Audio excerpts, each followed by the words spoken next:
Good morning. Thank you. Thank you. What a great setup. Great to be back in Santa Rosa County. Great to see you all. Thank you for being here. We're excited about today's announcement that'll be good for this area and many parts of the state of Florida. I'm joined here today by Benjamin Melnick, who's the Deputy Secretary of the Florida Department of Economic Opportunity, Marva Johnson, Group President for Charter Communications, and Rhett Rowell, a teacher here in Santa Rosa County. And we also have our cadre of legislators. Senator Doug Broxton is here. We have Representatives Salzman, Maney, Andrade, Abbott, and Rudman, all here from Northwest Florida.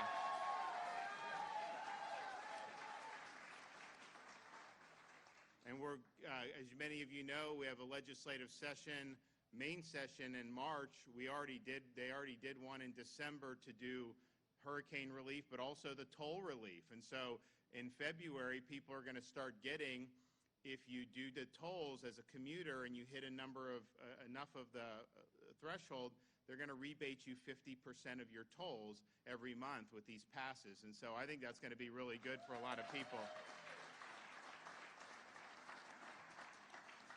They also we did a lot on hurricane. We did other things in that one, and I think they're going to do a special session in a week or two, I think maybe next week, about a whole bunch of different things that need to be taken care of, including making sure that Disney doesn't have self-governing status anymore.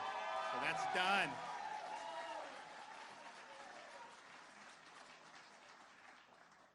We were able to yesterday unveil our budget for the next year. And it's interesting, when I became governor in 2019, you know, it wasn't like Florida was doing bad. Florida was doing well. I mean, everyone was happy. I was happy.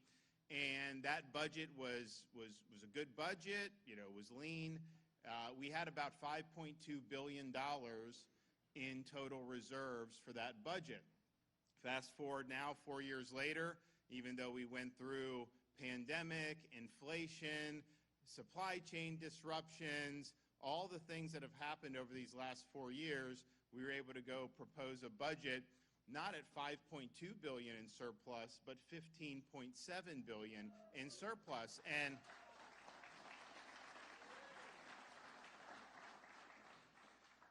I think my first year, we did a big tax relief, like $335 million.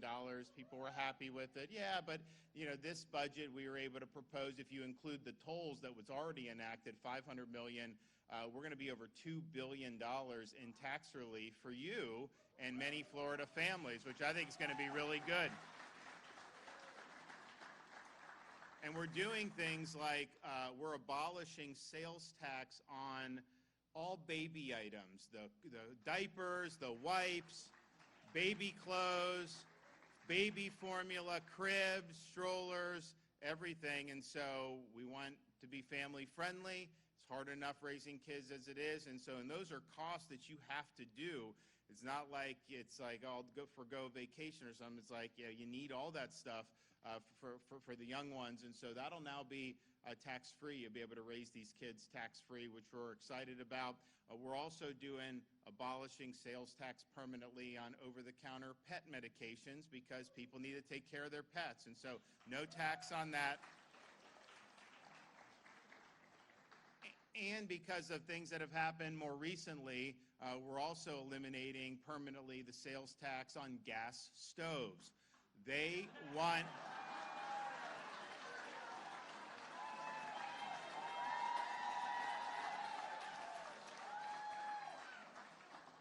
They are coming after people's gas stoves.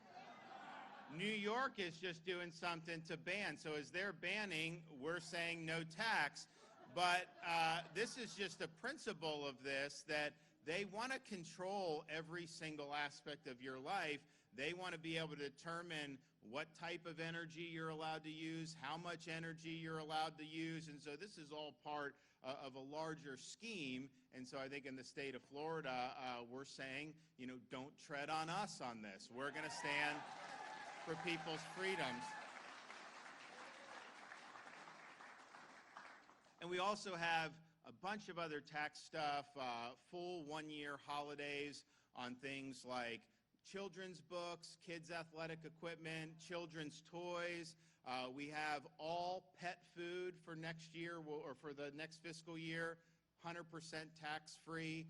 We've got other things, all household items under $25, 1 year tax-free for all that. So detergent, trash bags, all that you're doing. So if you think about it, all these things, especially a family that has kids, that's adding up. I mean, that's probably going to save them certainly hundreds of dollars, but I think most likely thousands of dollars over the course of a year if you add up this tax from everything that's there. So we're excited about that. We're also doing things like, we've always done back to school sales tax holiday so that parents can get what they need for their kids' schools, and it's usually leading up to the fall semester.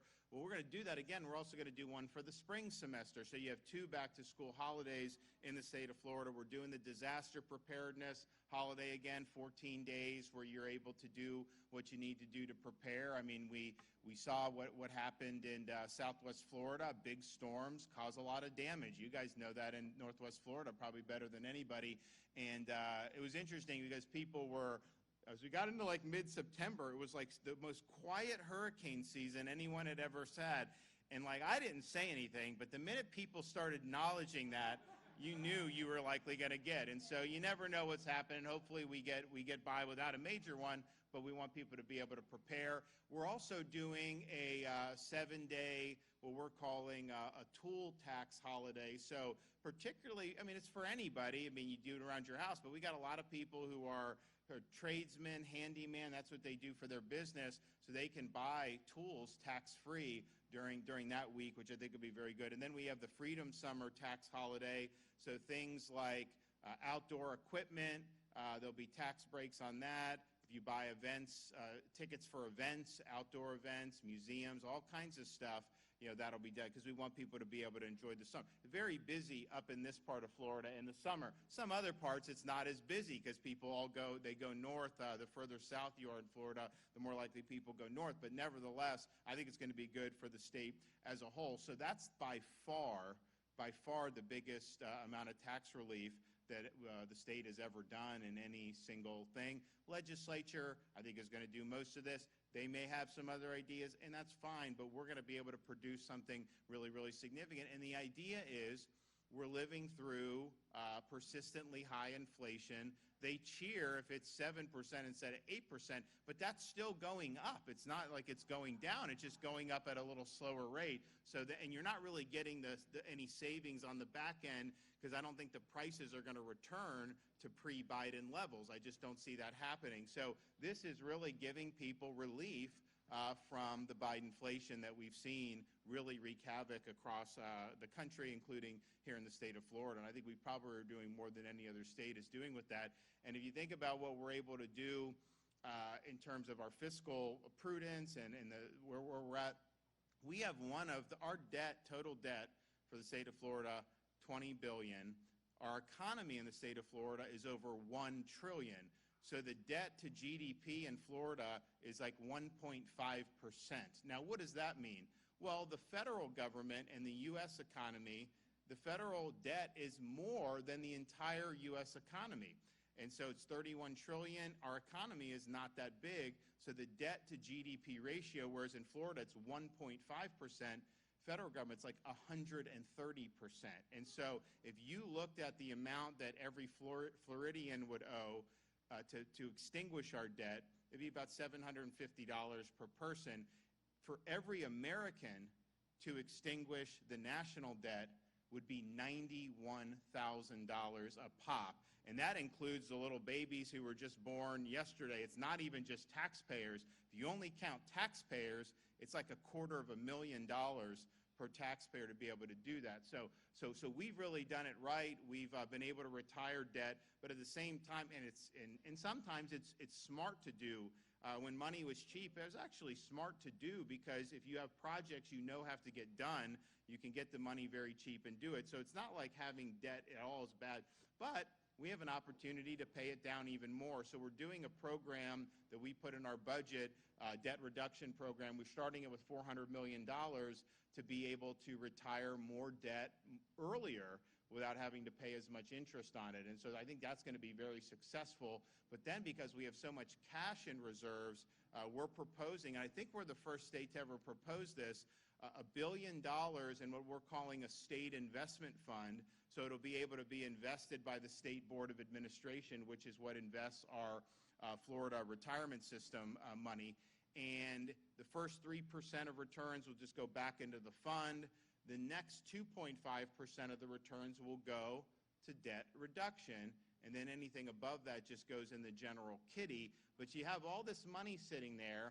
Why not make it work for the people of Florida? So I think it's innovative. I think it's good. It'd be something that you would only access as kind of a last resort. We have a rainy day fund. We've got a lot of different stuff. But being able to do that, putting it back into the fund, growing that for the state, but then beyond that, being able to do more and more debt, I think we're going to see our debt paid down even more rapidly. And 1.5%, again, I think it's like the second lowest in the country, our debt per capita of anybody. Some of these other states, I mean, you think about it, we've been running surpluses. California has a $25 billion hole in their budget. It's because a lot of people are moving out of California. A lot of them are, I mean, they didn't used to move to Florida from there, but now they have because things have gotten so bad. So we want to make sure we're continuing to do what's right for the folks in Florida. So I'm excited about where we are fiscally. I think there's going to be a lot of economic turmoil, unfortunately, because of a lot of the things Biden has done. But I think we're well positioned to do better than most other states, and we're fiscally certainly positioned to do that. So I want to thank everybody that's been involved in that. Part of what we've done is put a premium on infrastructure, making sure that we're doing things so that communities are able to prosper. I know we've done a lot in Northwest Florida on, we've done a lot of job training, giving money for roads or bridges and all that stuff. Very important, especially when a state is growing. I'm not out there recruiting people to move to Florida, but they want to come here. I'm not even recruiting people to visit because I don't have to. People want to visit and vacation here. So it's good, but you know, there's issues that come with that, and so you got to make sure you have good infrastructure in place. So we've done a lot for that. We have a job growth grant fund that we do through a governor's office, so you could have like Santa Rosa County or Escambia or any apply and say, hey, can you give us some money? We want to do this or that. So we've worked with all the communities here to do that. And also in our rural communities, we've been able to do probably more for rural Florida than any governor has ever done. I think I'm the only governor that did public events in all 67 counties during my first term. It's not easy to do.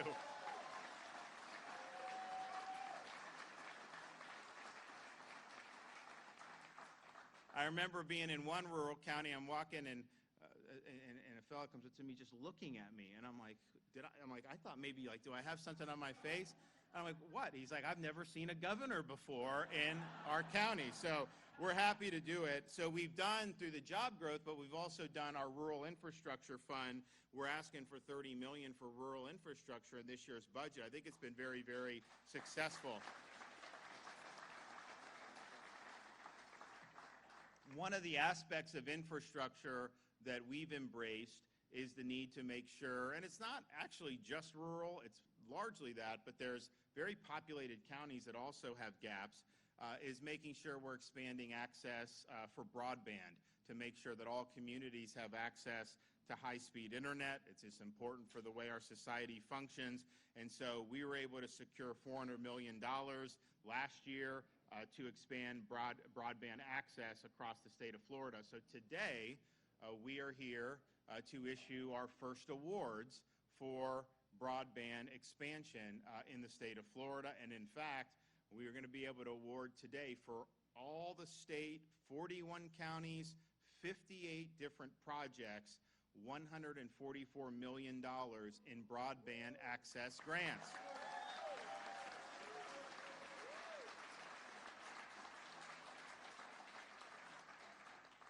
So this will benefit many unserved homes and businesses all throughout the state of Florida. A lot of times they'll be maybe in rural areas. Sometimes they'll be in unincorporated areas. and they're just logistically haven't been able to do. So we're going to be able to come in and help with that. So here in Santa Rosa County, in partnership with Charter Communications, we're able to award today $2.3 million to provide fiber access to 791 unserved locations throughout Santa Rosa County, individuals and businesses.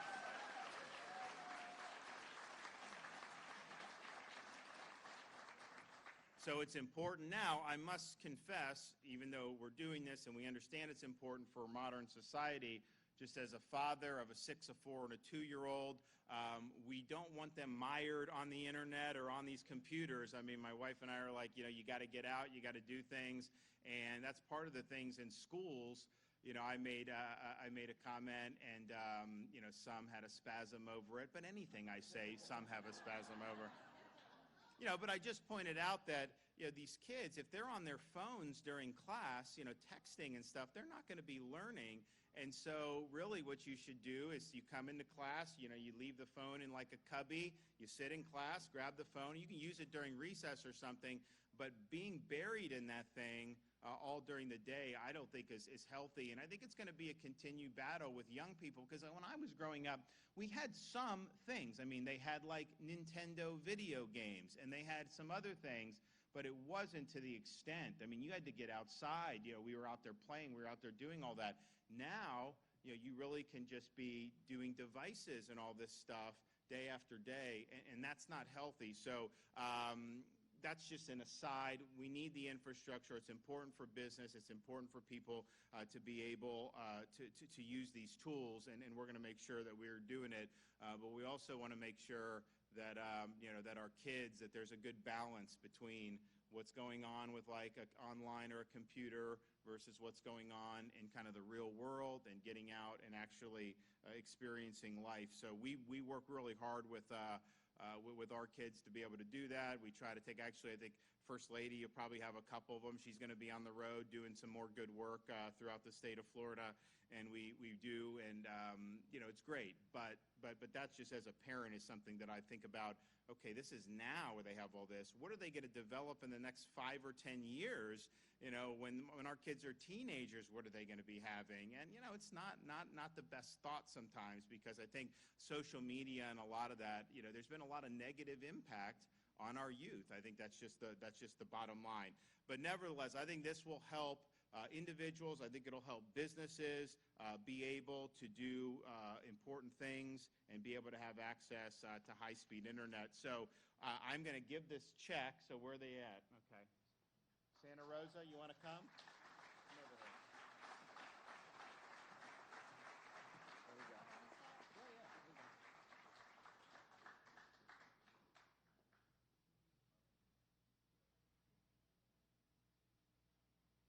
All right, congratulations. Yeah.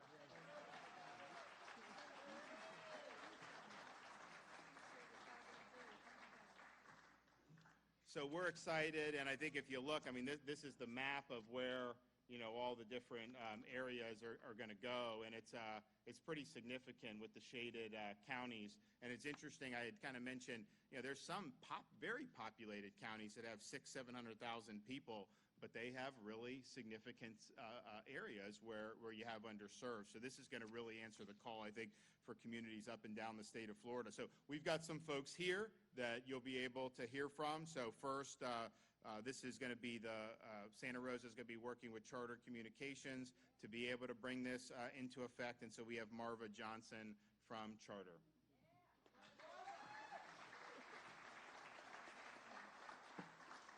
If you guys can't tell, I'm pretty excited. This is one of the most significant things that the governor is doing as it relates to my industry in his effort to make sure we have a strong framework for freedom here in the state of Florida. And it is an honor, it is an incredible honor for Charter to be partnering with Santa Rosa County to receive the first infrastructure investment to make sure that we're connecting kids not to TikTok, but to opportunities to extend the learning day. We're connecting them not to Facebook, but to opportunities to make sure they have access to great telehealth and telemedicine. That Mayor Lindsay was just telling me about how one of her citizens is so excited that they're actually now going to be able to participate in telemedicine options. So as we think about what this is going to deliver for families, we actually believe it's really going to make sure that all of our Florida families are connected to the framework for freedom here in the state of Florida. And we're super excited to be partnering with, again, public-private partnerships that allow us to continue to make the infrastructure investment in rural communities that leaders like our governor, Ron DeSantis, have framed for us. Right? And also to get to work with our local communities and our local technology planning partners, like our local technology planning partner here in Santa Rosa County. Mr. Holly, are you around? You can raise your hand. And thank you. And again, good leaders hire great people around them. So again, getting to work with our partners at the Department of Economic Opportunity to bring these opportunities to every area of the state is just an honor. So thank you, and we're excited to build. Yeah.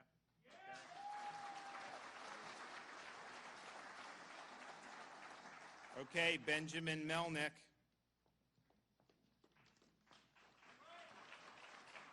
Thank you, Governor. Good morning, everybody. I'm Benjamin Melnick. I'm the Deputy Secretary for Community Development with the Department of Economic Opportunity.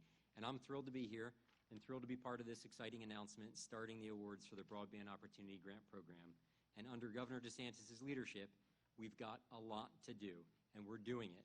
We're achieving many of these awards to bring this service and to start connecting Floridians so that they have access to these critical infrastructure services so they can engage in telehealth, they can engage in education, and they can engage in workforce training opportunities.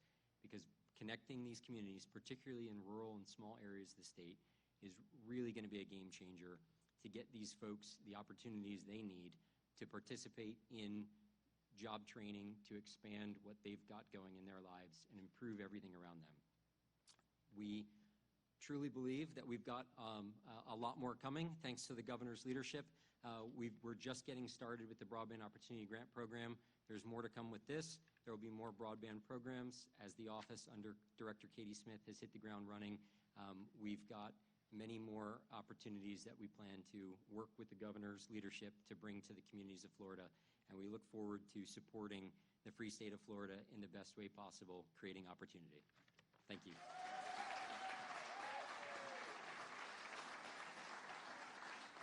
Okay, Rhett Rao.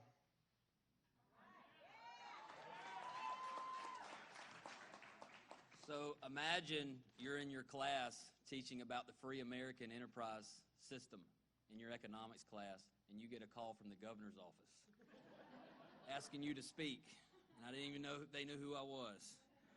But thank you, Governor. Thank you. I want to welcome you to Santa Rosa County and to thank you for what you're doing in our county and rural areas all across the state of Florida. My name is Rhett Rowell. I teach American government and economics at Jay High School. I've had the privilege of teaching in Santa Rosa County, one of, if not the best school district in the state of Florida. We all should be very proud of that. I've been at Jay High since 2007, which is my alma mater. Jay is the most northern school in Santa Rosa County and is in one of the most rural areas in our diverse district. There are many advantages to living in rural America, as we know, but internet usage is not one of them. There is a digital divide that exists within our district. Whether you're surfing in the south end or planting peanuts in the north end, the need for reliable internet is universal. Thankfully, our superintendent of schools, Dr. Barber, and our state representative, Dr. Rudman, and all of our elected officials look for opportunities to level the playing field and bring equal access to all of our students and families across our county. We have state-of-the-art technology in our schools. We have satellite classes where students are able to remotely attend classes at one school that where we may not have a teacher teaching in that field. They can attend a class at a different school. But when students go home, the same access to technology is not there. I've seen firsthand the struggle that our students in rural areas have with accessing the internet. And whether it's uploading an assignment or downloading resources or trying to turn in some material for a dual enrollment class, our students in rural parts of our county are at a sizable disadvantage. And it's even worse in a hardship case. Imagine a student maybe comes down with a broken leg or becomes ill, or maybe even just a death in the family. We can provide that student, and we do provide that student with technology, with a laptop to bring home so they don't fall behind. But if they don't have that internet at home, obviously it does little other than a paperweight. Rural broadband not only will be a direct benefit for our students, but our farmers as well. GPS technology continues to play a vital role in farming as we ask more from our farmers to produce more on less land. Being able to receive updates in remote areas will save valuable time and fuel costs.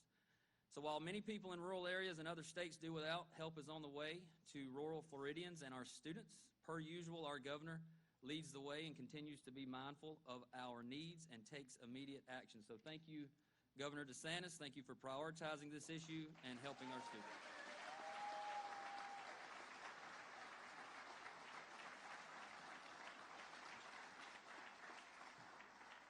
Well, thank you. You guys need anything? No? You're good? You clap when he said Santa Rosa may be the best school district, but you got Okaloosa, so that's all right. Okay. Yeah, you got to be Homer on that. I get it. So, well, we're excited about this. We've got much more to come. I know we're going to be doing a lot more over the next few months in terms of various types of infrastructure and in terms of various types of workforce training. You know, we did when we did the commercial driver's license up in Northwest Florida for the more truck drivers, I think that was the first one we did. But what ended up happening when I became governor, you had about 600 truck drivers produced for our programs per year in Florida. Now we have 3,500 being produced per year. And this is, you know, the workforce is important for, I mean, one, it's opportunity.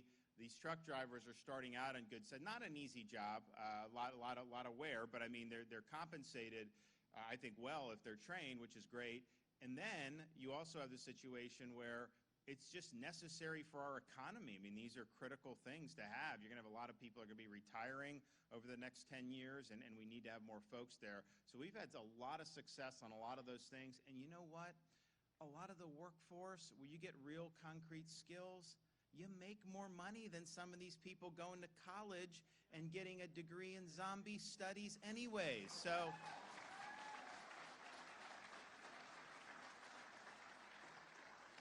all right, we got anyone back there? Any questions? Yeah. Oh, yes. Yes, sir.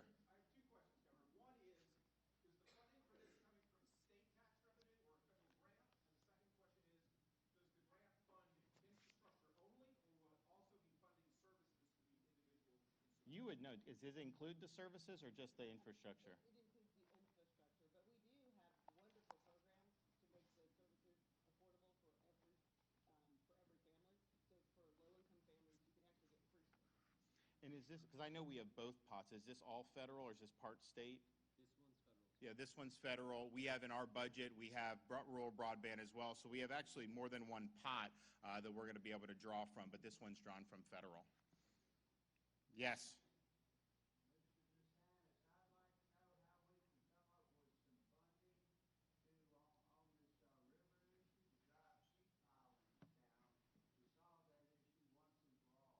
Okay, so who, you guys involved in trying to get any funding or anything? He's talking about, what, sheet pilings?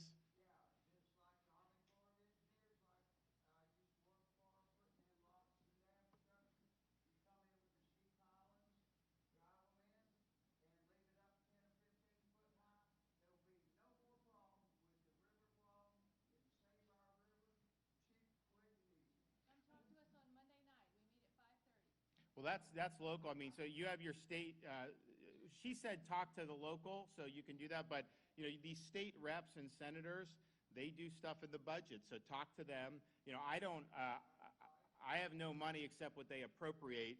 So if they appropriate, you know, unless you're Biden, he just does what he wants and doesn't follow the Constitution.